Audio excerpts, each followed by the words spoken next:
बार चुनाव में कोरोना नियमों का पालन करते हुए अपनी पार्टी के उम्मीदवारों के समर्थन में मुझे सुनने के लिए यहाँ इकट्ठा हुए हैं, तो उसके लिए मैं आप सभी लोगों का आप सभी भाइयों से अपील है कि धाकड़बाज न्यूज़ चैनल को सब्सक्राइब करें। और अब मैं सबसे पहले अपनी पार्टी के संबंध में ये कहना जरूरी समझती हूँ कि हमारी पार्टी ये चुनाव उत्तर प्रदेश की लगभग सभी विधानसभा की सीटों पर अकेले अपने बलबूते पर ही पूरी तैयारी व दमदारी के साथ यहाँ सन 2007 की तरह फिर से अपनी पार्टी की पूर्ण बहुमत की सरकार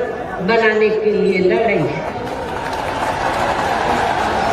ताकि आपको वर्तमान में भाजपा के चल रहे जातिवादी, संकीर्ण, अहंकारी व तानाशाही वाले शासन से मुक्ति मिल सके। इसके साथ ही हमारी पार्टी ने पूर्व की तरह इस चुनाव में भी बीएसपी से जुड़ने की तादाद को ध्यान में रखकर फिर उसी अनुपात में ही यहाँ सर्व समाज के लोगों को टिकट भी दिए हैं। और अब इस चुनाव में आप लोगों को अपना वोट कांग्रेस, बीजेपी, सपा व अन्य विरोधी पार्टियों को न देकर केवल अपनी एकमात्र हितैषी पार्टी बीएसपी को ही देना क्यों जरूरी है, इसे आप लोगों को समझना होगा।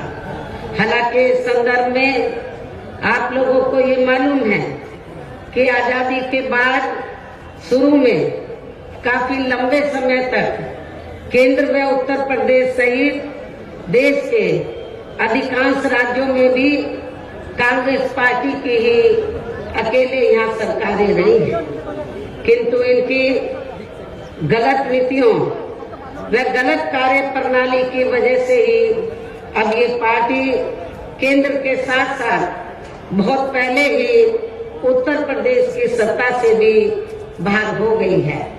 इसके साथ ही ये पार्टी जबरदस्त जातिवादी होने के कारण शुरू से ही हर मामले में यहाँ दलित, आदिवासी व अन्य पिछड़ा वर्ग विरोधी पार्टी भी रही है और अभी भी है, जिस कारण केंद्र में रही इस कांग्रेस पार्टी की सरकार ने इन वर्गों के मसीहा व भारतीय संविधान के मूल निर्माता परम पूज्य बाबा साहब डॉक्टर भीमराव अम्बेडकर को भारत रत्न की उपाधि से भी सम्मानित नहीं किया था, जिसके लिए वो हर प्रकार से पात्र भी थे।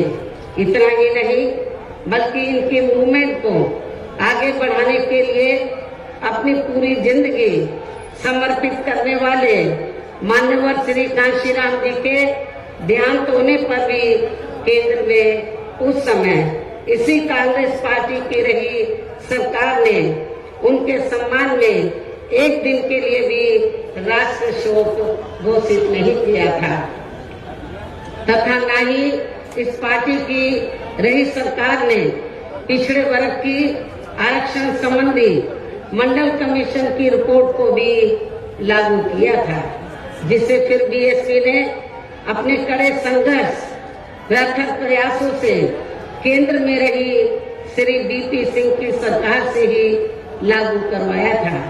साथ ही इसी सरकार में ही बाबा साहब डॉक्टर भीमराव अम्बेडकर को भी भारत रत्न की उपाधि से सम्मानित किया गया था, जो इनके अपार अनुयायियों की बरसों से ये दिली चाहत भी थी।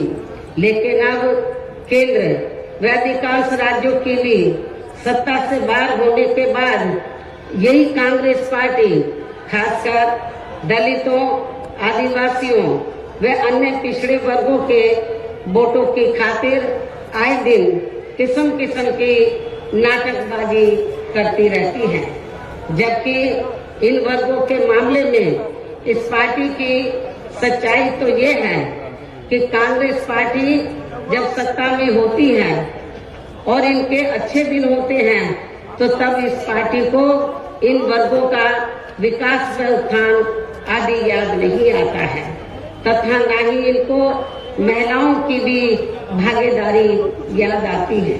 इतना ही नहीं बल्कि इस पार्टी के बाद खासकर यहाँ सपा व बीजेपी आदि की बनी सरकार में भी यूपी की जनता हर मामले में व हर स्तर पर काफी ज्यादा दुखी रही है। सपा की सरकार में तो अधिकांश यहाँ गुंडों, बदमाशों, माफियाओं व अराजक तत्वों एवं सरेआम लूट खसोट करने वालों का ही राज रहा है, जिसकी खास वजह से ही इस सरकार में आए दिन यहाँ जाति व धर्म के नाम पर तनाव व दंगे आदि ही होते रहे हैं। इस मामले में पश्चिमी यूपी का मुजफ्फरनगर कांड इसका खास उदाहरण है। प्रदेश में विकास के कार्य भी ज्यादातर यहाँ एक विशेष क्षेत्र व एक विशेष समुदाय के लोगों तक ही सीमित होकर रह गए हैं। और इतना ही नहीं, सपा की सरकार के चलते दलित व अति पिछड़े वर्गों के लोगों के साथ तो हर स्तर पर सौतेला रवैया अपनाया गया है। आप लोगों को ये मालूम है कि जब सपा पावर में आई तो सपा सरकार ने एक काम ये किया सबसे पहले सत्ता में आते ही कि हमारी पार्टी की सरकार ने जो दलित और अन्य पिछड़े वर्ग में समय समय पर संत गुरु और महापुरुष हुए तो उनको आदर सम्मान देने के मकसद से उद्देश्य से हमारी पार्टी की सरकार ने जिन नए जिलों के नाम इनके नाम से रखे, नई योजनाओं के नाम इनके नाम से रखे तो उनको बदल दिया। और इतना ही नहीं, मैं सरकारी कर्मचारियों को भी ये बताना चाहती हूँ कि जब पदोन्नति में आरक्षण को लेकर तो पार्लियामेंट में बिल आया तो यही समाजवादी पार्टी थी जिसने इस बिल को फाड़ दिया था और इस बिल को पास नहीं होने दिया ताकि जो दलित वर्ग के लोग हैं उनको पदोन्नति में आरक्षण की सुविधा न मिल सके। ये समाजवादी पार्टी का कैरेक्टर है, चाल चरित्र है। इसी प्रकार भाजपा सरकार की भी नीतियां व कार्यशैली अधिकांश यहाँ जातिवादी, पूंजीवादी एवं आरएसएस के संकीर्ण एजेंडे को ही लागू करने पर टिकी रही है, जिससे प्रभावित एवं शिकार हुए लोगों का इस सरकार में सही से विकास व उत्थान आदि नहीं हो सका है। साथ ही इनका हर स्तर पर काफी ज्यादा उत्पीड़न भी किया गया है। धर्म के नाम पर हमेशा यहाँ तनाव व नफरत आदि का वातावरण ही बना रहा है, ये किसी से छिपा नहीं है। प्रदेश में हर प्रकार के अपराध भी काफी ज्यादा बढ़े हैं। खासकर दलित व महिलाएं भी इस सरकार में कतई भी सुरक्षित नहीं रही हैं। लेकिन मीडिया में इनके आंकड़ों को ज्यादातर दबा दिया जाता है। आपके आगरा में तो इतना बुरा हाल है दलितों का कि पुलिस की कस्टडी में तो दलित वर्ग के एक नवयुवक को मार दिया जाता है। ये भी किसी से छिपा नहीं है। इसके अलावा प्रदेश में गरीबों, मजदूरों, बेरोजगारों व अन्य मेहनतकश लोगों के साथ साथ दलितों, आदिवासियों, अन्य पिछड़े वर्गों, मुस्लिम एवं अन्य धार्मिक अल्पसंख्यक समाज के लोगों के हित व कल्याण के लिए वर्षों से जो भी यहाँ सरकारी योजनाएं चल रही थी तो उनका भी इन्हें इस सरकार में सही से पूरा लाभ नहीं मिल सका है। खासकर दलितों व पिछड़ों को आरक्षण का भी पूरा लाभ नहीं मिल सका है, क्योंकि इन्होंने ज्यादातर सरकारी कार्य प्राइवेट सेक्टर के जरिए ही कराए हैं, जिसमें इनके लिए आरक्षण की कोई भी व्यवस्था नहीं है। सरकारी नौकरियों में भी इनका आरक्षण का कोटा भाजपा सरकार में भी पूरा नहीं किया गया है। मुस्लिम व अन्य धार्मिक अल्पसंख्यक समाज के लोगों के साथ तो बीजेपी की सरकार में अधिकांश इन्होंने पक्षपात वाला रवैया ही अपनाया है।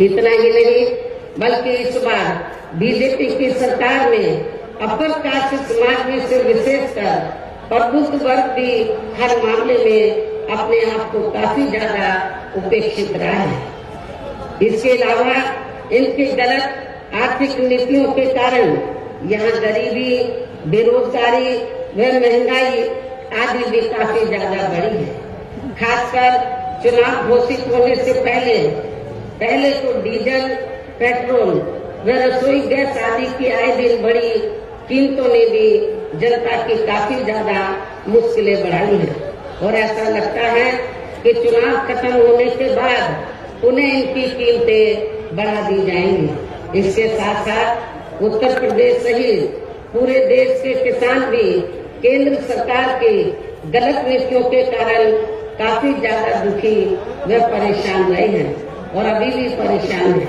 प्रदेश में बेरोजगार लोगों को रोजगार नहीं मिलने के कारण ही ज्यादातर इनको पलायन भी करना पड़ा है।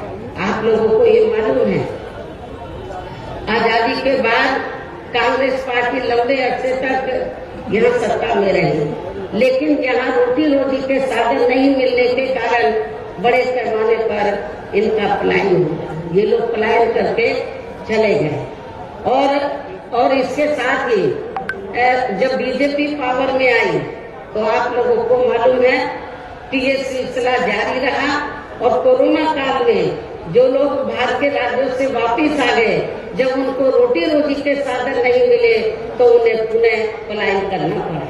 मुजफ्फरनगर में भी बड़े पैमाने पर सपा सरकार में लोगों को पलायन करना पड़ा। तो ये तीनों पार्टियों की जो सरकारें हैं, चाहे कांग्रेस सत्ता में रही हो, चाहे समाजवादी पार्टी, चाहे बीजेपी, इन सभी पार्टियों की सरकारों में किसी न किसी कारणवश जो दुखी पीड़ित लोग हैं, खासकर बेरोजगार लोग हैं, उनको पलायन करना पड़ा है। इस प्रकार से इन सभी विरोधी पार्टियों की रही सरकारों में शुरू से ही यहाँ यूपी की जनता काफी ज्यादा दुखी व परेशान रही है।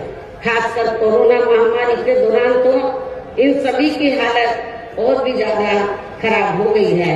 ऐसे में इन सभी विरोधी पार्टियों की रही सरकारों से निजात पाने के लिए अब इस चुनाव में यहाँ प्रदेश की जनता को अपनी एकमात्र विदेशी पार्टी बहुजन समाज पार्टी की ही सरकार बनाना बहुत जरूरी है, जिसने अपने चारों रहे शासनकाल के दौरान बिना पक्षपात व भेदभाव आदि के यहाँ कमजोर एवं उपेक्षित वर्गों के लोगों के साथ साथ सर्व समाज में से गरीबों, मजदूरों, बेरोजगारों, किसानों, व्यापारियों, कर्मचारियों, वकीलों एवं अन्य मेहनतकश लोगों के साथ ही युवाओं, छात्रों, महिलाओं व बुजुर्गों आदि के भी विकास एवं उत्थान के लिए अनेक ऐतिहासिक एवं महत्वपूर्ण कार्य किए हैं। इसके अलावा बीएसपी की रही सरकार में दलित एवं अन्य पिछड़े वर्गों में जन्मे अपने महान संतों, गुरुओं व महापुरुषों आदि को भी विभिन्न रूपों में पूरा आदर सम्मान दिया गया है, जिनकी यहाँ सभी विरोधी पार्टियों की रही सरकारों में काफी ज्यादा उपेक्षा की गई है। इसके साथ साथ बीएसपी की सरकार में पूर्व की तरह ही यहाँ सभी वर्गों, धर्मों व विभिन्न क्षेत्रों में लगे लोगों के हितों में भी फिर से ऐतिहासिक कार्य किए जाएंगे। प्रदेश में विशेषकर गरीबी व बेरोजगारी आदि को दूर करने के लिए जरूरी कदम उठाए जाएंगे और ये हमारी सरकार का इस बार भी मुख्य एजेंडा होगा। साथ ही किसी भी मामले में किसानों को भी निराश नहीं होने दिया जाएगा। इसके अलावा आपके इस क्षेत्र के जो भी आपके आगरा मंडल में तो सभी जिलों में जो भी स्थानीय समस्याएं होंगी तो उन्हें भी जरूर दूर किया जाएगा। वैसे आप लोगों को मालूम है कि आगरा और फिरोजाबाद में तो जो यहाँ स्थानीय कारोबार चल रहे हैं इनकी कुछ समस्याएं हैं तो उनको भी दूर किया जाएगा। ये भी मैं आप लोगों को विश्वास दिलाना चाहती हूँ। साथ ही केंद्र व यूपी सरकार के भी विवादित, इसके साथ ही केंद्र व यूपी सरकार के भी विवादित नियमों व कानूनों को यहाँ जल्दी से लागू नहीं होने दिया जाएगा। इतना ही नहीं बल्कि बीएसपी की नई सरकार में जिन महान संतों, गुरुओं एवं महापुरुषों आदि के आदर सम्मान में व उनके नाम पर जनहित की जो अनेकों योजनाएं शुरू की गई थी, साथ ही नए जिलों के नाम भी रखे गए थे, तो उन्हें अधिकांश, जैसा कि मैंने आप लोगों को बताया कि उन्हें अधिकांश सपा सरकार द्वारा बदल दिया गया है, जिससे उनके प्रति इनकी हीन व जातिवादी मानसिकता भी साफ झलकती है तथा जिन्हें फिर बीएसपी की सरकार बनने पर जरूर बहाल कर दिया जाएगा। इसके साथ साथ बीएसपी की नई सरकार में सर्व समाज के व विभिन्न क्षेत्रों में लगे लोगों के हितों में जो अनेकों महत्वपूर्ण व ऐतिहासिक फैसले लिए गए थे, जिन्हें सत्ता परिवर्तन होने पर बाद में सपा व बीजेपी की सरकार ने ज्यादातर दरकिनार कर दिया है, तो उन्हें भी फिर से शुरू किया जाएगा। इसके साथ ही बीएसपी की सरकार बनने पर यहाँ बीजेपी व सपा आदि के शासनकाल की तरह कानून व्यवस्था को किसी भी कीमत पर खराब व लचर नहीं होने दिया जाएगा और हर स्तर पर कानून द्वारा कानून का राज कायम किया जाएगा। जाति व धर्म के नाम पर यहाँ लोगों का किसी भी प्रकार से शोषण व उत्पीड़न आदि नहीं होने दिया जाएगा। खासकर कानून व्यवस्था को बेहतरीन बनाने के लिए विशेष अभियान के तहत व दलगत राजनीति से ऊपर उठकर यहाँ गुंडों, बदमाशों, माफियाओं व अन्य आपराधिक एवं अराजक तत्वों को भी जेल की सलाखों में ही भेजा जाएगा। जहां मेरी सरकार में इनकी जेल के बाहर नहीं बल्कि जेल के अंदर ही सही जगह होती है। इतना ही नहीं बल्कि जाति, धर्म व राजनीतिक द्वेष की भावना के तहत जिन लोगों को खासकर धरना प्रदर्शन आदि के नाम पर जबरदस्ती गलत धाराओं में फंसाकर उन पर अनेकों केस चलाए हुए हैं वर्तमान भाजपा सरकार में, तो उन मामलों की भी सही से जांच करा के उनके केस भी खत्म किए जाएंगे। अर्थात वर्तमान भाजपा सरकार में प्रदेश की जेलें जो अधिकांश ऐसे लोगों से भर दी गई हैं, तो उन्हें खाली करा के केवल यहाँ आपराधिक तत्वों को ही रखा जाएगा। इसके अलावा प्रदेश में खासकर शिक्षा के क्षेत्र में व अन्य विभागों के भी कर्मचारी जो आए दिन अपनी मांगों को लेकर धरना प्रदर्शन एवं हड़ताल आदि करते रहते हैं, तो उन सभी मामलों को निपटाने के लिए एक आयोग का गठन किया जाएगा और उनकी सही मांगों को मान लिया जाएगा। इसके साथ ही यहाँ मैं ये भी कहना चाहती हूँ कि कुछ महीने पहले मैंने दिनांक 7 सितंबर को प्रबुद्ध वर्ग की सुरक्षा, सम्मान व तरक्की आदि को लेकर किए गए सम्मेलन में तथा इसके बाद दिनांक 9 अक्टूबर को मान्यवर श्री कांशीराम जी की पुण्यतिथि के मौके पर भी मैंने सर्वजन हिताय व सर्वजन सुखाय को लेकर जो भी कार्य करने के लिए कहा है, तो उन पर भी जरूर अमल किया जाएगा। लेकिन ये सभी कार्य करने के लिए इस चुनाव में यहाँ बीएसपी की सरकार बनाना बहुत जरूरी है, जिसके लिए पार्टी के लोगों को वोट पड़ने तक या सभी विरोधी पार्टियों के साम दाम दंड भेद आदि हथकंडों से भी जरूर सावधान रहना है। और इस मामले में विरोधी पार्टियां चुनाव होने से कुछ समय पहले या चुनाव के दौरान भी खासकर अपने अपने पक्ष में हवा बनाने के लिए मीडिया व ओपिनियन पोल एवं सर्वे आदि का जो बड़े पैमाने पर गलत इस्तेमाल करती हैं, तो उससे आप लोगों को बिल्कुल भी गुमराह नहीं होना है। ये बात मैं आपको बार बार कहती रही हूँ और आज फिर दोहराना चाहती हूँ। इतना ही नहीं बल्कि इस बार कुछ जातिवादी मीडिया ने इस चुनाव में हमारी पार्टी के लोगों का मनोबल गिराने में भी ये कहकर कोई कसर नहीं छोड़ी है कि इनके नेता कहीं नजर नहीं आ रही है।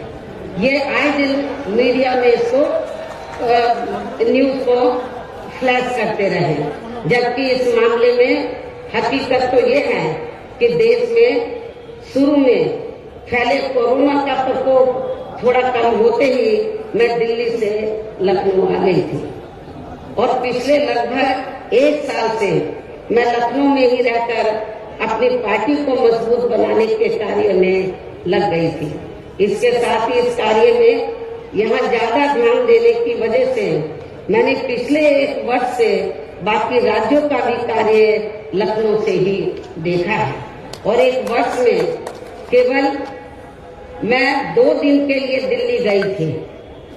1 वर्ष में केवल मैं 2 दिन के लिए दिल्ली गई थी जब मेरी मदर की मृत्यु हो गई थी और इस 1 वर्ष के दौरान मैंने यहाँ पार्टी को फिर से पोलिंग बूथ स्तर पर कैडर के आधार पर यहाँ सही से खड़ा किया है।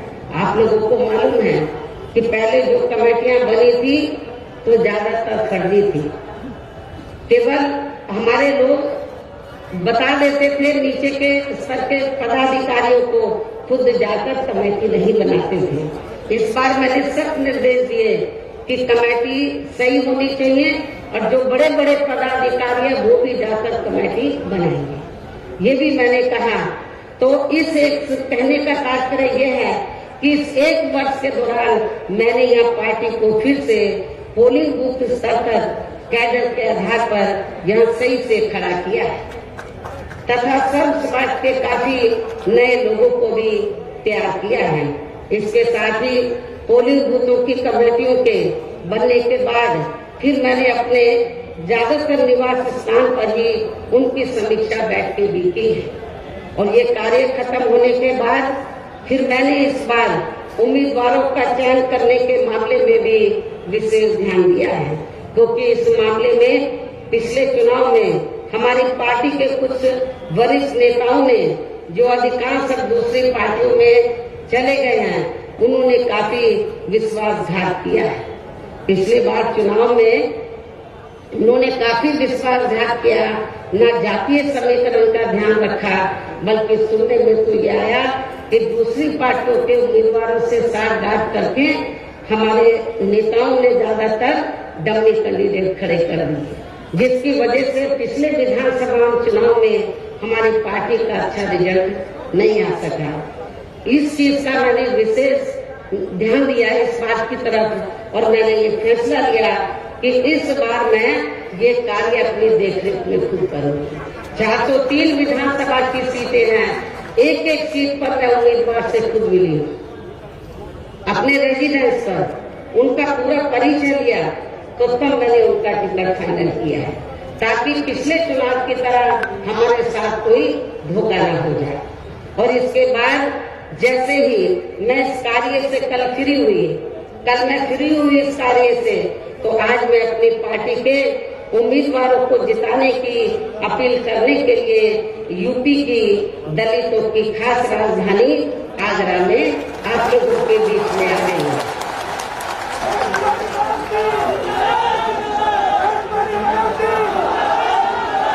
लेकिन मुझे भी पूरे यूपी में अपने खासकर दलित वर्ग के लोगों पर ये नाज है कि वे मीडिया के दुष्प्रचार पर कि इनके नेता कहाँ हैं, उस से कतई भी गुमराह नहीं हुए और अपने कार्य में पूरे जी जान से डटे रहे,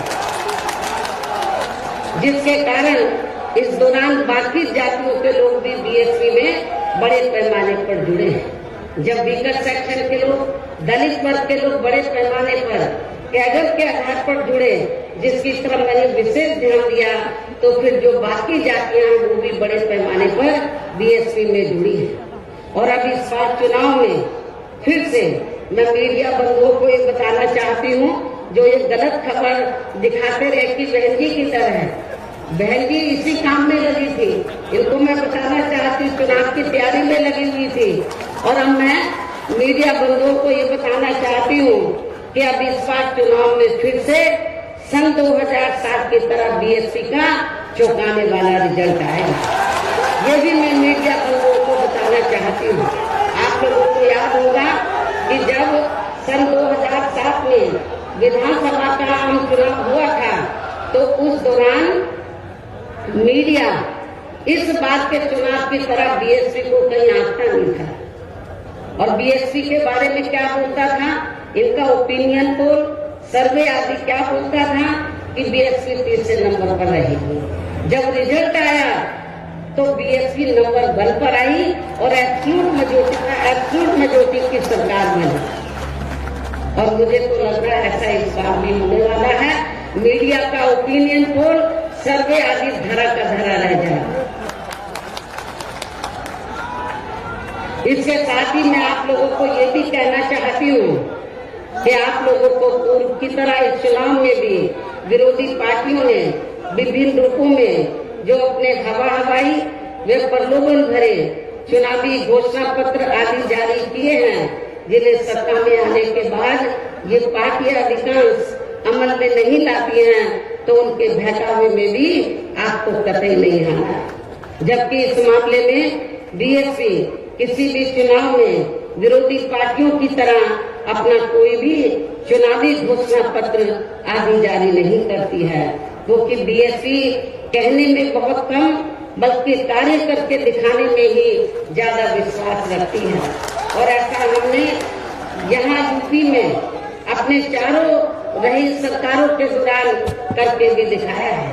इतना ही नहीं बल्कि हमारी पार्टी के चारों रही सरकारों ने प्रदेश में बिगड़ी हुई कानून व्यवस्था को सुधारने के साथ साथ जो असंख्य के साथ साथ प्रदेश के विकास एवं आम जनहित के लिए जो असंख्य अति महत्वपूर्ण कार्य किए हैं, वो अभी तक यहाँ किसी भी विरोधी पार्टी की सरकार ने नहीं किए हैं। आपको मालूम है कि बीजेपी के लोग कहते रहते हैं हमने गरीबों को इतने मकान दिए हैं, कहीं नजर आ रहे हैं। जब मेरी सरकार थी आपके आगरे में ही बड़े पैमाने पर हमने गरीबों को फ्री मकान बनाकर दिए, वो आपको नजर आते हैं। कहाँ हैं इनके मकान? तो वो आपको बहुत कम ही नजर आएंगे। बल्कि और इतना ही नहीं, तो मैं जैसा कि आपको बताया कि हमारी सरकार ने प्रदेश के विकास एवं आम जनहित के लिए जो असंख्य अति महत्वपूर्ण कार्य किए हैं, वो अभी तक यहाँ किसी भी विरोधी पार्टी की सरकार ने नहीं किए हैं। बल्कि ज्यादातर उन्हीं कार्यों के नाम जो हमारी सरकार ने कार्य किए थे, बल्कि ज्यादातर उन्हीं कार्यों के नाम व स्वरूप आदि बदलकर अब विरोधी पार्टियों की सरकारें उन्हीं को ही भुनाने में लगी है।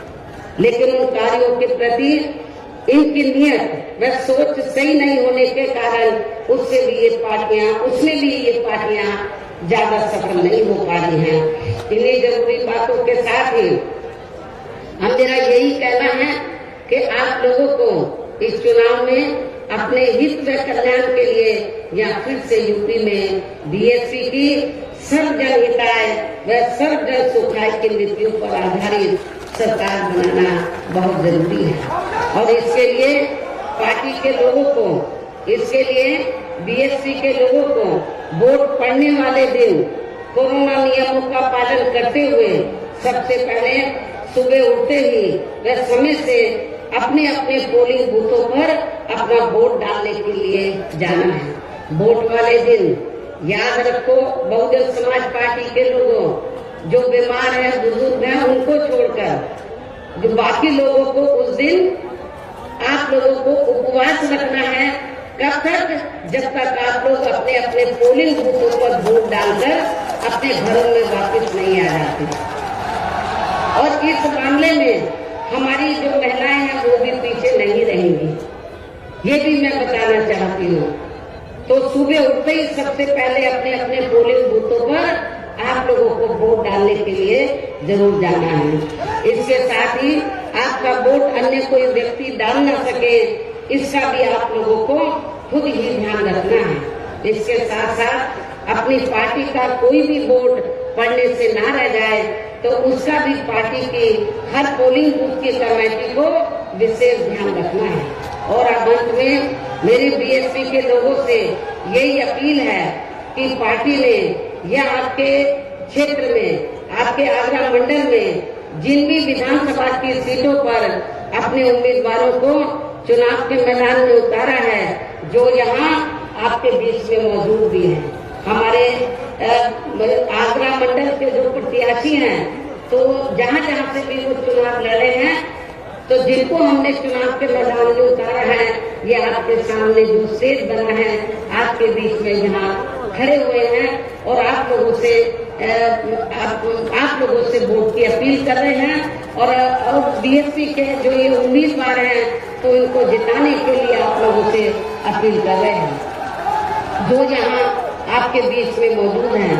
तो उन्हें आप लोगों को वोट वाले दिन अपनी पार्टी के हाथी चुनाव चिन्ह के सामने वाले बटन को दबा के जरूर जिताना है। बीएसपी का चुनाव चिन्ह क्या है? हाथी। और आपकी आबादी हाथी की तरह विशाल है।